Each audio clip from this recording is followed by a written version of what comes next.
রবিউল আউয়াল এমন একটা মাস যেই মাসে আল্লাহ রাব্বুল আলামিন এই পৃথিবীতে এমন একজন মহামানবকে পাঠিয়েছেন যিনি পুরো বিশ্বটাকে পরিবর্তন করেছেন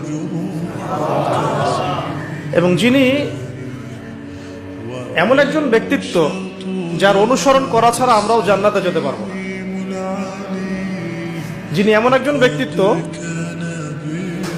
যিনি নিশ্চিত জান্নাতি জানার পরেও তাহাজ্জুদে দাঁড়িয়ে পা ফুলিয়ে ফেলতেন,